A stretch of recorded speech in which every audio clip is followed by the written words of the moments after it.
I no longer care what you think of me because I've seen what you've praised.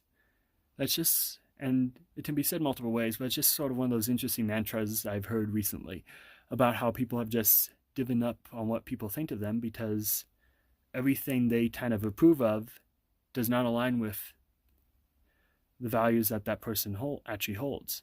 So it's just sort of one of those interesting things that really delves into perspective because you can have two different people basically saying the same thing to one another, where it's like, I don't care what you think of me because you're this, that, and the other thing. And the other person's like, well, I've seen what you do. I don't really care what you think of me either.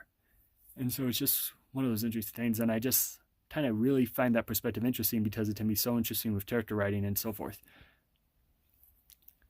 But I think part of the key thing here is that we often forget that we don't really have main character perspective in real life. Again, when we're reading a story, the main characters will probably figure things out faster, or they'll figure out whatever secrets are going on in their world before any of the normal people would.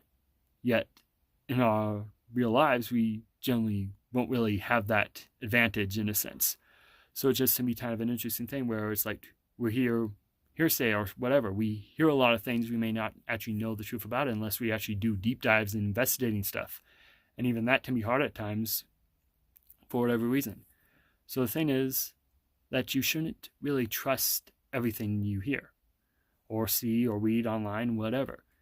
But sometimes it can be worth having that kind of moment of thinking, what if it was true? What if things were different? And especially if this might contradict your worldview in a sense, it can be worth taking that moment to think of, okay, what if my worldview is not the correct one?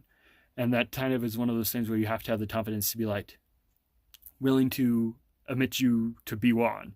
So most people will probably not do it, but it's just one of those interesting things that can kind of change how we see the world. And again, I don't think we should believe everything we hear, but sometimes it's worth thinking about, okay, what if at least part of this is true?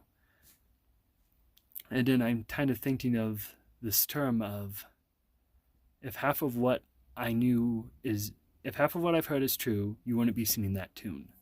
And it's just sort of interesting in a way because we can hear all kinds of things and rumors and we see these memes of people saying these things are sure things and so forth. And it's like, okay, but I've heard different things about this. So what if what you're saying is completely wrong and so forth? Will I see the counterplay or will I see something come out about that? So it's just sort of interesting to really think about. And then part of that is because we aren't the main characters or we don't have that perspective